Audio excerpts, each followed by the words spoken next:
약속의 땅 가나안으로 들어가기 전에 여호수아는 정탐꾼을 보내어서 여리고성을 먼저 정탐하게 합니다.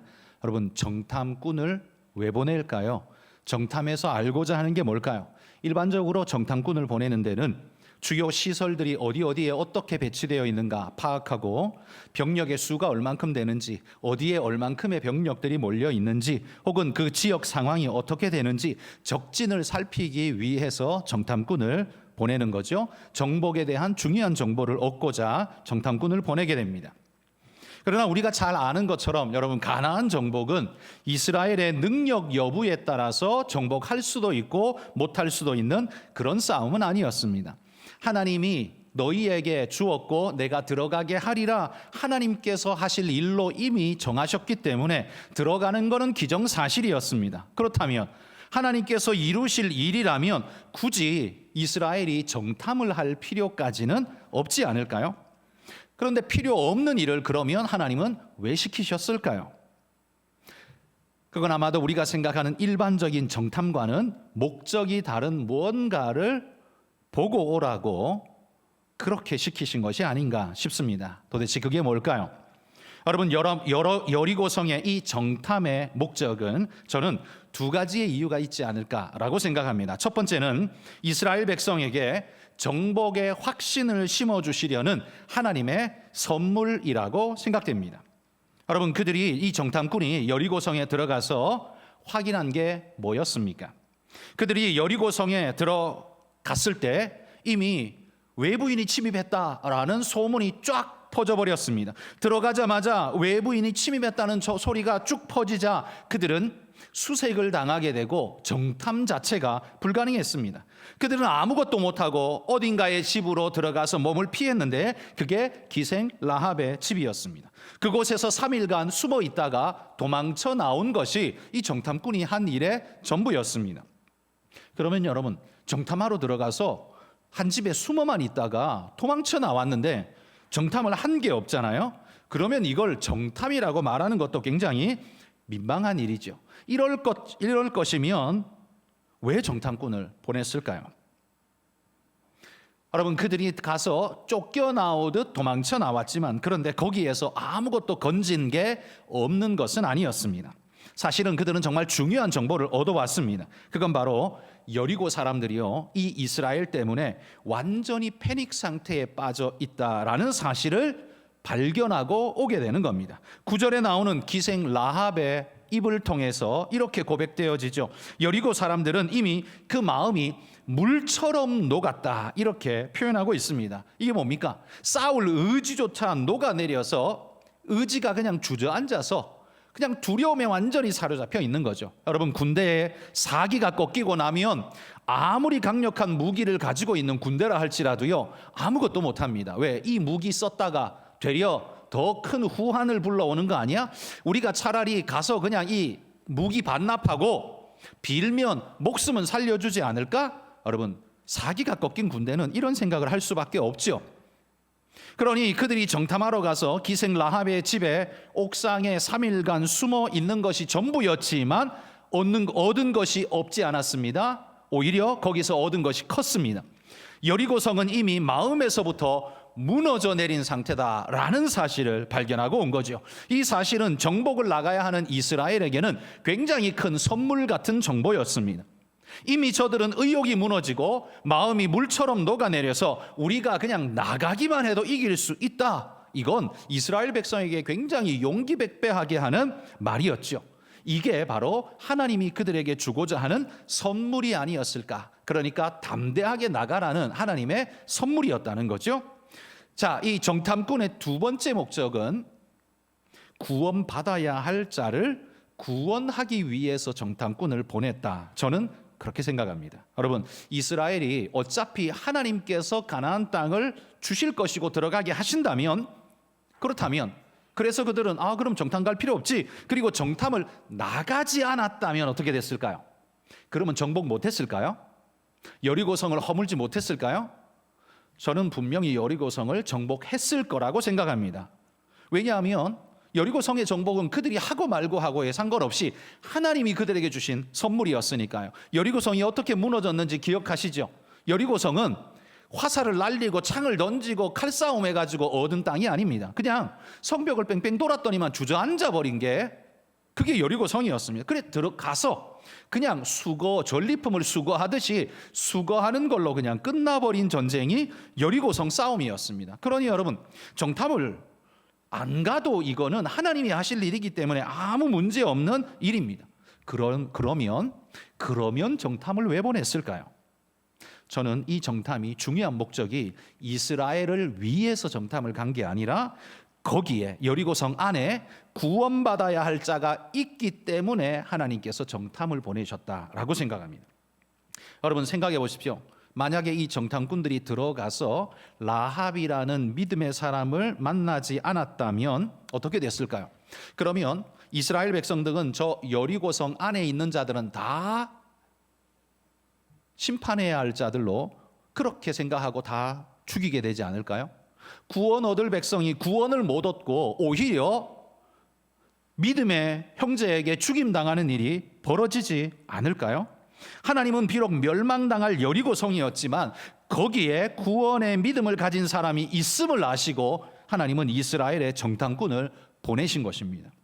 비록 그가 가나안인이었지만, 비록 그가 기생이었지만 하나님을 향한 믿음을 가진 구원의 백성은 반드시 구원하겠다는 하나님의 의지를 오늘 이 정탐꾼을 통해서 우리에게 보여주고 있다는 거죠. 여러분, 우리가 잘 아는 아브라함의 조카 롯, 아브라함과 갈라선 다음에 소돔 땅에 들어가서 살지요. 그런데 그 소돔성이 워낙 죄악이 관영하여 높아서 하나님께서 그 심판을 내리기로 작정하셨습니다. 그런데 불심판을 내리기 직전에 하나님께서 천사를 대동하고 그 천사들을 보내어서 롯을 구출하는데요. 소돔성에 들어가서 롯의 손을 붙잡고 도망치듯 쫓겨나오듯 그렇게 소돔성을 탈출하게 됩니다. 그리고 나오자마자 하늘에서 불비가 쏟아져서 그 소돔성은 불바다가 되고 다 멸망당하게 되지 않습니까? 여러분 이 사건을 잘 기억하시죠? 이 심판은 주어졌는데 하나님의 마음은 이 믿음의 사람 롯이 있어서 마음이 조급했습니다.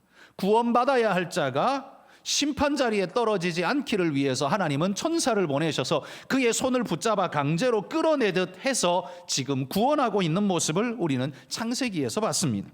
여러분, 구원할 당신의 백성이 이 땅에 있기에 하나님께서는 하늘의 보좌를 버리고 이 땅에 인간의 몸을 입고 오셔서 우리를 구원하시러 오신 것 아닙니까? 그게 바로 우리 주님 아닙니까? 마치 소돔성 멸망 직전에 천사들이 가서 롯을 건져내듯 마지막 심판이 임하기 전에 하나님의 백성을 구원하기 위해 주님께서 이 땅에 오셔서 십자가 지시고 대속의 은혜를 베풀고 당신의 백성들을 구원하시는 은혜의 역사를 우리 주님이 이루신 것 아니냐라는 말이에요.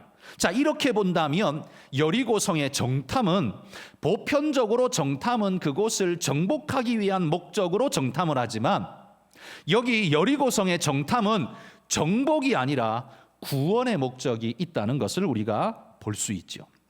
이 싸움에 임하는 이스라엘에게는 용기를 주시고 그리고 그 땅에 여리고성 안에 있는 믿음의 사람에게는 구원을 주시는 것, 그게 바로 하나님께서 정탐을 시키신 하나님의 큰 뜻이라는 말이에요. 여러분, 우리가 어떤 선교지를 개척할 때 선교 정탐을 나갑니다. 선교사가 선교 파송을 받을 때에도요, 자기가 갈 곳에 미리 가서 정탐하고 돌아보게 되는데 정탐의 목적이 뭘까요? 그건 바로 선교 본부를 어디다가 설치를 해야 될지, 이 지역 사람들은 어떤 형태의 삶을 살고 있는지, 그리고 어떤 식으로 접근을 해야 그들에게 복음을 전하는데 수월한 방편으로 그들과 접촉할 수 있을지, 여러 가지 것들을 방문자의 입장으로 들어가서, 정탐꾼의 입장으로 들어가서 둘러보면서 선교의 사실들을 준비하고 정보를 얻어옵니다. 우리가 선교 정탐을 나가면 그렇게 하죠. 그런데 여러분, 선교 정탐에서 얻어와야 할 정보 중에 가장 중요한 정보는 어디에 어떻게 살지, 어떻게 접촉하지, 뭘 하지, 이거보다 더 중요한 게 있어요. 그건 뭐냐 하면 그곳에 구원해야 할 백성이 이렇게 많구나라는 사실을 깨닫고 와야 됩니다. 선교사가 이 사실을 깨닫고 올 때 마음에 불이 일어납니다. 구원할 백성이 여기 이렇게 있구나. 내가 복음을 전할 때 이 사람들이 정말 순전한 마음으로 마음을 열고 주의 복음의 말씀을 듣는구나. 하나님이 구원할 백성을 여기 많이 심어두셨구나, 이 사실을 깨달으면요, 선교사는 가슴이 뜨거워지고 빨리 들어가고 싶은 열망이 마음속에서 막 솟구칩니다. 여러분, 이게 바로 선교 정탐 아닙니까? 여기 여리고성을 정탐한 것도요, 저들을 깨부시고 전부 다 그냥 진멸해야지 그런 목적으로 정탐을 하고 있는 게 아니라, 구원할 자가 거기 있으니 가서 확인하고 보고 구원하리라, 그런 마음으로 지금 선교 정탐꾼을 주님께서 들여 보내고 계시다라는 말이에요. 자, 여기 정탐을 들어간 이 두 사람은요, 여리고성을 군데군데 구석구석 둘러봐야 하는데 둘러볼 겨를도 없었습니다. 곧 발각이 되어서요, 도망자 신세가 될 수밖에 없었습니다. 그런데 놀라운 것은 그 도망자 신세로 몸을 어디에 숨겨야 되는데, 숨기기 위해서 어딘가의 집으로 쑥 들어갔는데 그곳이 어디였어요? 기생 라합의 집이었어요. 기생 라합의 집이었습니다. 그 사람이 누굽니까? 하나님을 신앙하고 믿음으로 고백하는, 하나님이 구원하시려고 지금 정탐꾼을 보내어 만나게 하신 사람, 그 사람이 바로 기생 라합 아닙니까? 정탐꾼이 기생 라합 만나려고 들어간 게 아닙니다. 들어갔더니만 발각이 되는 바람에 몸을 숨겨야겠는데 어디로 숨기지 하고 숨겼는데, 알고 보니 그 집이 기생 라합의 집이에요. 만날 사람을 만난 거예요. 여러분, 이건 우리가 말할 때 우연히 그렇게 되었다라고 말할 수밖에 없죠. 그냥 모르고 들어갔는데 그 집이 하필 구원해야 할 그 라합의 집, 우연이지요. 그러나 여러분, 이건 우리가 볼 때는 우연인데 하나님이 볼 때는 필연이었습니다. 왜? 하나님이 일부러 만나게 하시는 하나님의 놀라운 손길이었다는 거죠. 여러분, 이걸 보자면 정탐은 사람이 가지만 정탐꾼의 발걸음을 인도하시는 분은 하나님이심을 우리는 확신할 수 있습니다. 수없이 많은 집들 가운데요, 왜 하필이면 구원받아야 할 숨어있는 딱 그 사람 집에 딱 들어가게 되었을까요? 어떻게 이렇게 딱 맞출 수 있었을까요? 여리고성이 작은 성도 아닌데, 거기 집들이 한두 채도 아닌데 하필 들어간 곳이 구원해야 할 바로 그 사람의 집이라니요. 여러분, 우리가 인생길 갈 때에 하나님께 기도하고 그 길을 걸어가야 하는 이유가 뭐겠습니까? 바로 우리가 방금 이야기한 이것 때문입니다. 여러분, 가는 건 내가 가지만, 인생길 살아가는 건 내가 살아가지만 내 삶을 인도하시는 분은 하나님이시기 때문에, 그리고 나는 모르고 인생길 걸어가잖아요. 내일 무슨 일이 있을지 어찌 압니까? 나는 모르죠. 모르고 들어가지만 거기에 하나님의 뜻이 숨어 있는 곳으로 인도받기를 원합니다라고 우리는 기도해야 합니다. 정탐 안 하고 여리고성의 정복도 가능한 일이죠. 그러나 하나님이 굳이 정탐을 보낸 이유는 뭡니까? 거기 구원할 자가 거기 있을 줄 하나님은 아셨지만 이스라엘 백성 몰랐습니다. 정탐꾼도 몰랐습니다. 하나님이 왜 굳이 나를 정탐꾼으로 보내셨을까? 들어가자마자 발각되어서 쫓겨다니기만 했는데 왜 나를 보내셨을까? 알고 보니 기생 라합의 입에서 믿음의 고백을 듣고 구원해야 할 자를 구원해야 되겠다라는 마음의 결단을 가지고 나오도록 하기 위한 바로 그 하나님의 인도였다는 말이에요. 여러분, 우리는 모르고 갔지만 가서 확인하는 겁니다. 아, 여기에 하나님의 뜻이 있었구나. 선교 정탐 모르고 갔는데 거기 가서 보니까 아, 하나님의 뜻이 여기 있구나. 여러분, 우리는 가서 보니 정말 바보 도 터지는 소리가 터져 나오죠. 아, 그렇군요. 하나님, 몰랐는데 정말 하나님 이것 때문에 우리를 보내셨군요. 여러분, 이거 언제 발견해요? 들어가 보고 나서야, 하나님의 인도받아 들어가 보고 나서야 우리는 그걸 깨닫게 된다는 거예요. 여러분, 이거 축복 아닐까요? 의미 없는, 우리의 발걸음은 의미 없는 발걸음이 아니라 그 걸음걸음을 하나님이 인도하고 있다는 사실을 우리는 확인하게 될 때, 그때 여러분, 우리 마음은 뜨거워지고 믿음은 견고해지고 하나님 우리를 어디로 보내시든 나는 가겠습니다라는 결단이 우리 안에서 일어나게 됩니다. 그리고 그 일이 힘들고 어려운 일이 아니라 기쁨으로 차오르게 됩니다. 내 걷는 걸음이 의미 없지 않다는 것을 들어가서 확인해 보는 거죠. 그러면 여러분, 우리 발걸음이 아주 가벼워집니다. 혹시 여러분, 우리 성도 여러분, 신앙생활 하다가 하나님이 나를 이렇게 깨달음을 주시고 큰 은혜를 주실 때에 여러분, 그 은혜의 간증을 그냥 묵히지 마시고요, 저한테 메일로 좀 써 보내주시면 감사하겠습니다. 그러면 저도 읽고 저도 은혜 받고 그리고 우리 성도들에게 소개해 줄 수 있는 그런 내용이면 성도들과 함께 나누면서 우리 안에 하나님이 이런 역사를 일으키고 계십니다라는 걸 나누는 건 매우 중요한 일이죠. 얼마나 좋은 일입니까? 그래도 목사님 나는 전화가 편한데요. 그렇죠, 전화가 편하죠. 근데 여러분, 전화는요 말로 쭈르륵 하고 나면 그냥 그걸로 끝나요. 근데 여러분, 글로 써보시면 쓰시는 동안 시간이 꽤 걸리죠. 쓰시는 동안 다시 생각하고 다시 생각하면서 하나님의 은혜를 곱씹고 곱씹게 될 것입니다. 그리고 또 좋은 건요, 전화로 하면 후루룩 말하고 그 다음 며칠 지나면 다 잊어버리지만 여러분이 써놓으시면요, 그거 나중에 그거 노트에 스크랩 해놓든지 붙여놓으시면 나중에 여러분이 신앙이 떨어지고 낙심되어서 좌절되고 한숨이 푹푹 나올 때 여러분 그 간증 노트를 펴서 다시 한번 읽어보십시오. 그러면 하나님이 우리 속에 이렇게, 내 속에 이렇게 역사하셨구나라는 걸 깨닫는 순간 다시 보면서 은혜가 막 샘솟던 나를 떠밀어 올리는 것을 느끼게 될 것입니다.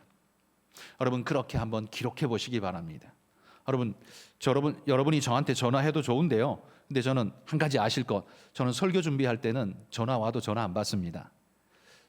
그리고 제가 모르는 전화번호를 잘 받지를 않습니다. 그러니 저한테 연락하실 때는 문자로 목사님 통화할 수 있을까요? 물어보시면 100% 통화할 수 있습니다. 제가 필요할 때 전화를 이때 드리겠습니다. 혹은 바로 전화 드리는지 할 겁니다. 그러니 여러분, 전화로 바로 할 수 있는 것도 좋지만 여러분이 흔적을 남기셔서 다음에도 은혜되고 내가 낙심될 때 도전받을 수 있는 흔적을 남기시면 그게 더 큰 은혜가 될 줄 믿습니다. 여러분, 이 정탐꾼이요, 들어가자마자 쫓기는 신세가 되기는 했지만 들어가서 확실한 증표 하나를 얻었습니다. 바로 기생 라합의 입을 통해 듣게 되는 여리고 사람들의 심리 상태를 확인하게 된 거죠. 그들은요, 싸울 의지와 기력도 다 녹아내려버린 무너진 존재라는 사실, 우리는 그렇기 때문에 두려워할 것 없이 담대하게 나가면 된다는 사실을 이 정탐꾼들은 확인하고 오게 된 겁니다. 여러분, 정탐꾼들이요, 돌아오면서 마음이 어땠을까요? 굉장히 기쁘지 않았을까요? 그래, 하나님이 이것 때문에 날 보내셨구나, 하나님께서 반드시 주시겠다라고 약속하시더니만 바로 이렇게 주시려고 하셨구나, 저렇게 거대한 성, 이 앞에 요단강이 자리 가로막고 저 큰 성벽이 가로막고 있는데 우리는 어떻게 저걸 이겨낼까 했는데 알고 보니까요, 이미 안에서 다 무너져 있는 거예요. 우리는 가기만 하면 되는 겁니다. 여러분, 이런 믿음의 은혜를 경험하고 돌아오는 이 정탐꾼들의 심령은 아마 터질 듯이 기쁘고 감격스러웠을 겁니다. 여러분, 우리 성도님들도 믿음의 도전을 포기하지 마시기를 축복합니다. 여러분이 도전해 보시면요, 놀라운 승리의 이런 확신을 하나님이 주실 것입니다. 우리의 대적이 아무리 강해 보여도요, 하나님이 주물러 놓으시고 승리를 우리에게 주시도록 예비하셨을 겁니다. 우리는 그거 믿고 오늘을 묵묵히 믿음으로 걸어가는 겁니다. 여러분, 이 정탐꾼들이 들어가 보기 전에 여리고 성의 사람들이 마음이 이렇게 물처럼 녹았을 거라고 알았을까요? 정탐을 들어가 보기 전에 우리가 싸우면 이기겠다라는 확신을 가질 수가 있었을까요? 아마 없었을 겁니다. 성 밖에서는요, 정탐 가기 전에는 그들은 저 거대한 성벽 안에 있는 저들을 안악자손이 있다고 그러던데 두려움에 오히려 사로잡혀 있었을 겁니다. 확신할 수 없었을 겁니다. 그런데 정탐꾼이 들어가 보니까요, 오히려 마음에 확신이 드는 겁니다. 됐다, 우리 이길 수 있다, 하나님이 우리를 승리로 이끄시려고 이미 저들을 다 주물러 놓으셨다, 이걸 깨닫고 돌아오게 됐다라는 거죠. 그러니 여러분도 믿음의 도전을 포기하지 말고 하셔야 합니다. 저거 어떻게 계산해봐도 안 되는데, 여러분, 계산해서 믿음이 됩니까? 계산대로 믿음이 되는 게 아닙니다. 믿음은 하나님 앞에 믿음을 걸고 가는 겁니다. 하나님 앞에 믿음을 걸고 가면요, 기적의 역사가 일어나는 것이, 그게 바로 하나님의 은혜의 역사 아닙니까? 정탐을 하기 전에는 몰랐던 것처럼 여러분이 믿음의 도전을 하기 전까지는 모를 겁니다. 두려울 겁니다. 그런데 믿음의 도전을 해보고 나면 할 수 있구나, 되는구나, 하나님 은혜 주시는구나, 이게 바로 하나님이 우리를 약속하신 약속의 은혜구나, 여러분, 이거 알게 될 거라는 말입니다. 그러므로 여러분, 포기하지 말고 믿음의 도전장을 내밀고 발걸음을 내디디시는 믿음의 분들이 되시기를 축복합니다. 여러분, 베드로도요, 풍랑이는 바다 위로 오라고 손짓하는 주님 보면서 머릿속으로 계산하겠죠. 야, 사람이 바다 위로 어떻게 걸어? 이거야말로 이성적인 생각 아닙니까? 이거야말로 합리적인 생각 아닙니까? 틀리지 않은 100이면 100 다 똑같은 대답을 할 겁니다. 그런데요, 주님이 오라고 하십니다. 그래서 베드로가 그 주님만 바라보고 그 바다 위로 발걸음을 내디뎠더니만 어떻게 해요? 물이 밟아지는 거예요. 한 발짝 한 발짝 내딛는데 자기가 물 위를 걷고 있는 것을 발견하는 거예요. 절대 불가능한 일인데 주님께서 오라고 하니까요, 하나님 명령대로 내가 내디뎠더니만 이게 가능하구나라는 걸 깨닫게 된 것, 이게 바로 베드로 인생에서 정말 중요한 기적의 사건뿐만 아니라 믿음의 사건이 되었을 겁니다. 여러분, 이런 은혜의 경험들이 있어야 우리가 어떤 일을 만나도 무너지지 않고 그 은혜의 경험 속에서 새 힘을 얻고 일어날 수 있습니다. 여러분, 이게 하나님의 믿음 방식 아닙니까? 믿음의 도전을 한 번도 해본 적이 없으십니까? 왜 안 해봤습니까? 두렵기 때문에, 무섭기 때문에 계산을 먼저 하니까 미리 포기한 겁니다. 여러분, 계산 미리 하지 말고 하나님이 시키신 대로 믿음으로 한번 가보시기 바랍니다. 그러면 나한테는 답이 없었는데 들어가 보고 나니까, 들어가니까 그 안에 답이 있네라는 걸 발견하게 될 겁니다. 그걸 발견하는 것이 진짜 축복이라는 말이에요. 그걸 발견하는 것이 진짜 믿음의 축복이라는 거예요. 돈 많이 벌고 회사에 승진하고 대학 가고, 여러분, 그건 그냥 물리적인 축복일 뿐이고, 그거는 하나님 앞에서는 하급의 축복이고요. 진짜 고급의 축복은 바로 이런 믿음의 사람처럼 믿음의 도전을 했더니만 하나님이 놀라운 은혜를, 축복을 이렇게 주시는구나라는 걸 깨닫게 될 때 우리는 하나님을 향한 믿음이 뜨겁게 일어나고 담대하게 나아가게 될 줄 믿습니다. 여러분, 이 축복을 우리 모든 한가람의 성도님들은 다 누리시기를 축복합니다. 여러분, 이 두 정탐꾼은요, 라합에게 믿음의 고백을 듣게 됩니다. 9절에 보십시오. 이렇게 말해요. 여호와께서 이 땅을 너희에게 주신 줄을 내가 아노라. 이렇게 말합니다. 애굽에서 나올 때에 여호와께서 하신 일을 우리가 들었음이라. 이렇게 말합니다. 이건 사실에 대한 나열 같지만 사실은 믿음의 고백입니다. 라합은요, 직접 본 게 아니에요. 흘러 들었습니다. 풍문에 들었습니다. 여러분, 그걸 믿음으로 갖기에는 쉬운 일은 아니죠. 그런데 라합은 조금도 의심하지 않고 하나님의 전능하심을 그대로 믿었습니다. 그분만이 나를 구원하실 수 있다는 것도 믿었습니다. 그래서 그분께 자신을 철저히 의탁하고 지금 내맡기고 있는 거예요. 자, 그러자 이 두 정탐꾼은요, 이 믿음의 여인을 위해서 생명의 해법을 일러줍니다. 당신의 집 창문에 붉은 줄을 달아내려 두십시오. 그러면 우리가 올 때에 이 붉은 줄이 달아내려진 이 집은 절대로 손대지 않고 칼 들고 들어가지 않고 그대로 구원하겠습니다. 이렇게 약속한 겁니다. 여러분, 이 정탐꾼들이 이 약속하고는 이 창문에 줄을 달아내려서 이 라합이 이 정탐꾼들을 밖으로 내보내줍니다. 여러분, 이 줄은, 창문에 내려진 이 줄은 정탐꾼에게도 구원의 줄이었고요, 그들이 가고 난 다음에 내려놓은 붉은 줄은 라합에게는 진짜 생명의 줄이 되고 말았습니다. 여러분, 이 붉은 줄 내려놓으면, 적군이 앞에 있는데 이 붉은 줄 내려놓으면 자기 나라 군사들이 저거 뭐야 하면서 들통날 확률이 높지 않습니까? 그럼에도 불구하고 라합은 신경 쓰지 않고 그냥 그대로 걸어두었습니다. 왜? 그게 자신의 생명줄이니까요. 여러분, 이 붉은 줄이 뭘 예표하겠습니까? 여러분, 이 붉은 줄이 딱 걸려 있으면 이건 티가 나죠. 티가 납니다. 뭔가 표시를 보이고 있는 거죠. 그렇습니다. 그런데 이 표시가 뭔가 몰랐습니다. 우리 집 여기 있어요 라는 표시인 줄 알았는데 라합은 그랬을 것 아닙니까? 우리 집 여기 있어요, 나 여기 있어요 라고 걸어놓은 게 붉은 줄이었어요. 그런데 알고 보니까 이 붉은 줄이 그냥 표시가 아니었어요. 이게 어마어마한 예표였던 거예요. 그게 뭐냐면 유월절 어린 양의 피가 문설주와 문인방에 발렸던 그 사건을 그대로 재현한 것과 같은 사건이었다는 겁니다. 이건 그냥 표시가 아니라 대속의 피가 발려진 것을 상징하는 것이었습니다. 여러분, 이스라엘이 구원 어떻게 얻었습니까? 이스라엘도요, 유월절 날에 어린 양을 잡아서 그 피를 문설주와 문인방에 발라서 그 창문에 시뻘겋게 발라가지고 이 집은 하나님의 백성 구속받은 자의 집입니다라는 표식을 믿음의 고백으로 내걸었을 때 구원 얻었습니다. 라합도 마찬가지입니다. 자기 집 창문에 붉은 줄을 달아내림으로써 하나님의 은혜의 구원의 대속이 우리 집에 발려 있습니다. 표시를 했더니만 그도 구원을 얻었습니다. 여러분, 이게 왜 중요할까요?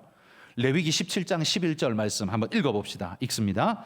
육체의 생명은 피에 있음이라. 내가 이 피를 너희에게 주어 제단에 뿌려 너희의 생명을 위하여 속죄하게 하였나니 생명이 피에 있으므로 피가 죄를 속하느니라. 죄를 속할 수 있는 방법은 뭐라고요? 오직 생명으로만 속해질 수 있다는 겁니다.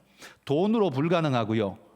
그냥 어떻게 거래로서 불가능한 겁니다. 오직 피로만 속할 수 있습니다. 그런데 그 피는 아무 피나 되는 게 아닙니다. 가치 있는 피, 생명의 피여야 합니다. 그래서 예수 그리스도의 피만이 우리를 구원할 수 있는 겁니다. 여러분, 하나님의 구원 방법은 예나 지금이나 동일합니다. 구약과 신약이 다르지 않습니다. 구약은 짐승 잡아서 구원 얻지 않았나요? 그렇죠. 그렇게 보입니다. 그러나 그 짐승은 예수 그리스도의 희생을 예표하는 사인이었습니다. 그걸 그렇게 잡음으로써 우리가 구원 얻을 수 있다는 하나님의 약속 말씀을 그대로 믿었기 때문에 그렇게 하는 거죠. 믿음의 행위였습니다. 그 약속을 믿었기에 그렇게 했던 거죠. 그러니까 진짜 구원은 무엇으로 얻냐면 짐승의 피로 얻는 게 아니라 그 약속을 믿고 행하는 그 믿음, 그리고 그 예수 그리스도의 대속의 피가 그 이전의 사람들 구약에도 그 이후의 사람들 신약의 오늘 시대에도 하나님의 대속의 은혜는 오직 예수 그리스도의 피로만 우리를 구원하신다는 말이에요. 그러니 여러분 개개인의 심령에 이렇게 한번 물어보십시오. 나의 심령에는 붉은 줄이 달아내려져 있는가? 여러분 개개인이 한번 여러분 스스로에게 물어보십시오. 여러분의 심령의 문설주에 예수님의 피가 발려져 있습니까? 이건 매우 중요한 일입니다. 왜냐하면 죽음의 천사가 절대로 들어올 수 없는 곳이 어디입니까? 딱 한 곳. 예수 그리스도의 십자가 피가 발려진 그곳은 죽음의 천사가 절대로 못 들어가죠. 왜? 유월절에서 보여주셨지 않습니까? 죽음의 천사가 그걸 넘어갔기 때문에 유월절이 된 거예요. 그 하나님의 구원한 표식이 있는 그 대속의 은혜가 있는 곳에는 죽음의 천사가 절대로 못 들어가요. 그러니 여러분, 이렇게 여러분에게 제가 묻습니다. 죽음의 천사가 여러분을 넘어가야만 하는, 들어올 수 없고 넘어가야만 하는 그런 이유를 여러분들은 가지고 계시냐 말입니다. 착한 걸로 구원 얻는다고요? 그러면 여러분, 애굽의 장자들 중에는 한 놈도 착한 사람이 없었습니까? 효자가 하나도 없었을까요? 마음 착하게 쓰는 사람이 하나도 없었을까요? 있었을 겁니다. 많았을 겁니다. 그러나 착함 가지고는 구원이 되는 게 아닙니다. 죽음의 천사가 넘어갈 만한 이유는 오직 한 가지밖에 없다는 거예요. 하나님이 이 집의 죄 대속의 은혜를 베푸사 모든 죄값을 다 이 집은 치렀기 때문에 너 심판 못해. 하나님이 표시해 놓은 곳에는요 죽음의 천사가 절대로 못 들어간단 말이에요. 그러니 여러분, 우리도 동일하게 죽음의 천사가 반드시 들어오지 못하고 넘어가야만 하는 이유를 가져야 한다는 거예요. 그게 뭡니까? 예수님의 십자가 대속이라는 말입니다. 이거 꼭 가지시기를 축복합니다. 그런데 여러분, 이 약속을 받은 라합도요 조건이 있었습니다. 이 두 정탐꾼은 19절에 보면 이 조건을 반드시 지켜야 한다 이렇게 말해요. 19절 한번 같이 읽어봅시다. 성경책 보시고 읽습니다. 누구든지 내 집 문을 나가서 거리로 가면 그의 피가 그의 머리로 돌아갈 것이요 우리는 허물이 없으리라. 그러나 누구든지 너와 함께 집에 있는 자에게 손을 대면 그의 피는 우리의 머리로 돌아오려니와. 여러분 여기 보면 조건이 뭐래요? 조건이 이겁니다. 붉은 줄을 메어둔 집 안에 있어야 한다는 거예요. 만약에 여러분 라합이 붉은 줄을 매달아 놓고 나 매달았어 됐어, 그리고는 마트에 가고 커피숍에 가고 친구 만나러 가고 놀러 다니고 바깥에 계속 싸돌아다니면 어떤 일이 벌어졌을까요? 그럼 이스라엘이 쳐들어왔을 때 어떤 일이 벌어졌을까요? 누가 라합인지 어찌 압니까? 그는 길바닥에서 아마 비참하게 죽음을 당할 수밖에 없겠죠. 그런데 여러분, 붉은 줄을 달아내린 그 집 안에 있으면 어떻게 해요? 저 집 안에 있는 사람들은 절대로 손대지 마. 저게 구원의 줄이야. 하나님이 표시하신 구원의 줄이야. 그렇게 보호되어질 수 있지 않습니까? 라합에게 조건은 딱 하나였습니다. 붉은 줄을 달아내리고 그 안에 있으라는 거예요. 그 안에 있으라는 겁니다. 여러분, 우리도 마찬가지입니다. 우리의 구원은 어디 있습니까? 예수 그리스도 안에, 주님 안에 있어야 구원 얻습니다. 곁다리로 바깥에 빙빙 돌고 있고 주님하고 상관없이 나돌아다니고 그냥 나는 교회 이름만 등록해놓고 그냥 돌아다니면 구원이 내게 옵니까? 아닙니다. 로마서 8장 1절에 사도 바울은 우리에게 이렇게 말합니다. 읽어봅시다. 그러므로 이제 그리스도 예수 안에 있는 자에게는 결코 정죄함이 없나니 그리스도 예수 안에 있는 자에게는 결코 정죄함이 없습니다. 여러분, 이 구원의 붉은 줄 안에 거하십시오. 예수 그리스도 안에 거하신다면 우리의 상황이 불편하고 힘들고 고난이 많아도요 상관없습니다. 그런 것 때문에 무너지거나 낙심하거나 좌절하지 않습니다. 주님의 은혜가, 구원이 내게 확실하게 내 앞에 주어져 있는데요. 여러분, 이렇게 한번 생각해 보십시오. 여러분이 지금 살고 있는 집이 반지하의 단칸방에서 살고 있습니다. 화장실도 좁아서 쓰기에 불편하고 반지하다 보니까 곰팡이가 피어서 곰팡이 냄새도 풀풀 나고 건강에도 좋지 않고 집은 좁아서 옹기종기 모여서 그냥 그렇게 살아야 합니다. 그런데 내가 오늘 집 계약을 하고 왔습니다. 잔금까지 다 치르고 확약받고 왔습니다. 아파트 48평짜리 방이 3개, 4개 되고요. 화장실은 2개나 되고요. 햇볕 잘 들고 곰팡이 없는 넓은 집을 계약하고 돈까지 다 내고 내가 이사 들어가기만 하면 됩니다. 여러분, 내가 한 달 뒤에 이사 들어갈 날짜를 딱 받아놓고 왔다면 여러분, 이 좁은 집 보면서 무슨 마음 들까요? 절망스러울까요? 집이 왜 이 모양이야? 왜 이렇게 좁아? 난 어떻게 살아? 내 인생이 이 모양 이 꼴이야? 안 할 겁니다. 왜요? 왜냐하면 한 달 뒤에, 한 달만 지나면 48평 집에 갈 거예요. 방이 3개, 4개 널찍널찍한 집에 갈 거예요. 곰팡이, 여기는 지금 곰팡이 나는데 거기는 곰팡이 없어요. 좋은 집에 갈 거예요. 그러면 어떻게 해요? 지금 이 곰팡이 냄새 맡으면서 이런 생각할 겁니다. 그래, 이 곰팡이 냄새도 한 달이면 끝이야. 나중에는 이 곰팡이 냄새가 나에게 추억일 거야. 추억일 거야. 이 좁은 집에 옹기종기 모여서 잠자던 그거, 이불 하나 덮고 이쪽에서 당기면 이쪽이 그냥 튕겨져 나가고 저쪽에서 이불 당기면 이쪽이 그냥 튕겨져 나가서 그냥 추워가지고 달달 새우잠을 자던 우리의 모습도 추억이 될 겁니다. 여러분, 하나님이 주시는 은혜가 내 안에 확실하면요, 오늘 내가 살고 있는 이 집이 아무리 작아도, 오늘 내가 살고 있는 이 집이 아무리 곰팡이 냄새가 나도 오히려 그게요 웃음거리가 되고 비웃음이 아니라 그냥 추억이 되고, 그래, 이까짓 거 뭐 나중에는 다 추억이 될 거야, 걱정 없어, 그런 마음 갖지 않겠습니까? 여러분, 하늘의 소망을 가진 사람은요, 오늘 이 세상이 조금 불편하고 부족해도 그 작은 것 때문에 낙심하지 않습니다. 왜냐하면 우리가 얻어놓은 어마어마한 축복을 우리는 믿기 때문이죠. 무엇 때문에요? 이 구원의 붉은 줄, 예수 그리스도의 십자가의 피로 구원 얻은 우리이기 때문에, 하나님이 약속해 주셨기 때문에 그 약속 붙잡고 우리는 나아가는 거예요. 그래서 사도 바울이 사도행전 4장 12절에 이렇게 말합니다. 읽어봅시다. 다른 이로서는 구원을 받을 수 없나니 천하 사람 중에 구원을 받을 만한 다른 이름을 우리에게 주신 일이 없음이라 하였더라. 믿으십니까? 여러분, 찬송가 252장에 보시면 이렇게 노래합니다. 나의 죄를 씻기는 예수의 피밖에 없네. 다시 정케하기도 예수의 피밖에 없네. 여러분, 공부 잘하고 돈 많이 벌고 혹은 가난하고 뭐 어떻고 다른 어떤 인간적인 여러 가지 육체적인 환경적인 조건이 뭐가 있다 할지라도 여러분, 예수의 피 외에는 우리가 십자가 대속의 은혜, 여러분, 이 죽음의 천사가 넘어갈 이유, 그건 예수님의 피밖에는 없다는 사실을 꼭 기억하시기를 바랍니다. 그런데 여러분, 이렇게 한번 생각해 보십시오. 이 라합이 붉은 줄을 달아내리랬는데 이거 달아내리면 사람들 눈에 띄잖아. 사람들이 쳐다보고 손가락질하면 어떡해? 뭐라고 그러면 어떡해? 너 배신자야 어쩌고 저쩌고 이야기하면 어떡해? 들키면 어떡해? 그래서 여러분 붉은 줄을 둘둘 말아가지고 서랍 속에 집어넣어놨다면 그렇다면 어떻게 됐을까요? 구원 얻을까요? 못 얻죠.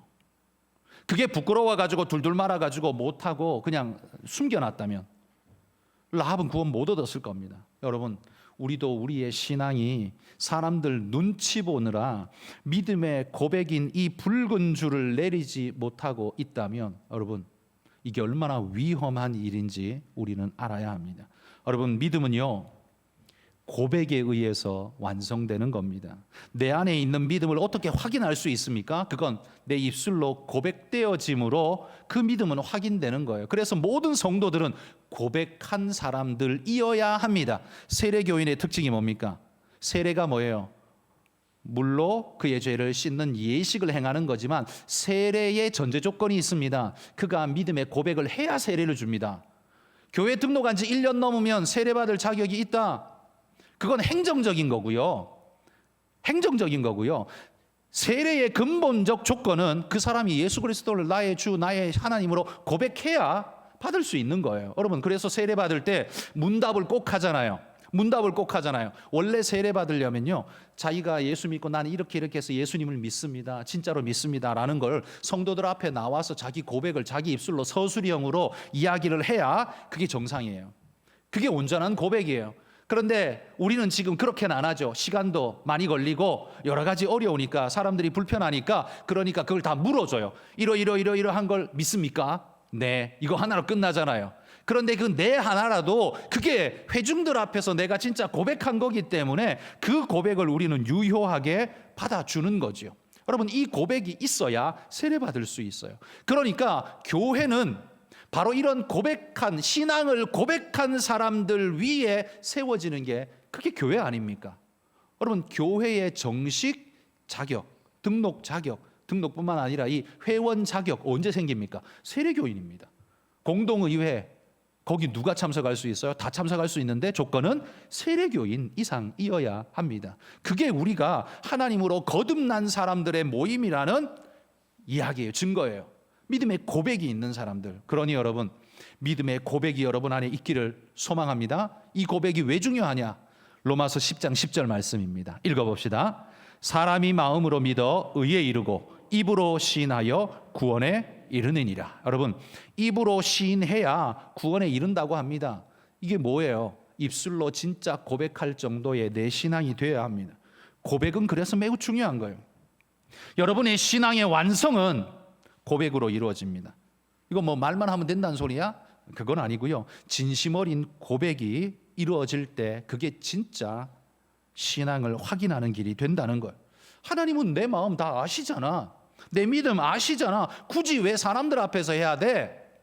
여러분, 하나님이 정탐은 왜 시켰는데요? 하나님은 라합이 신앙이 있는지 없는지 몰라서 정탐시켰습니까? 그걸 왜 정탐을 시켰습니까? 이스라엘로 하여금 직접 네 눈으로 보고 확인하라는 거예요. 그리고 그 사람들을 보호하라는 거예요. 믿음의 형제를 구원하라는 거예요. 그 명령 주시기 위해서 하나님은 라합이 믿음이 있는지 이미 알고 있지만 정탐꾼을 통해서 확인하도록 일부러 시켰어요. 마찬가지로 우리도 내 안에 신앙이 있는 것 없는 것 하나님은 다 아십니다. 하나님은 아시지만 그러나 교회 공동체 안에서는 정말 중요한 게 뭐냐? 내가 내 입술로 하나님을 진짜 신앙 고백하는 신앙을 고백하게 될 때 사람들이 나를 믿음의 사람이구나라고 인정하게 될 뿐만 아니라 그 믿음의 고백이 다른 사람에게도 영향을 미쳐서 도전이 되어서 나도 저런 신앙을 가져야겠다라는 마음을 가지고 믿음의 도전으로 나 쓰임받을 수 있게 되는 겁니다. 여러분, 믿음의 산 증인들이 되려면 이런 고백이 우리 안에 있어야 합니다. 그러려면 붉은 줄을 둘둘 말아서 서랍 속에 감춰두는, 내가 신앙하고 교회 다니고 있다는 걸 철저하게 감추고 살아가는 여러분, 이런 사람들 되지 마시기를 바랍니다. 누가 볼까 무섭다? 여러분, 용기 내십시오. 하나님께서 이 모든 것 처리하시고 인도하실 겁니다. 여러분, 신앙은 부끄러운 게 아니죠. 오히려 지금 시대 보십시오.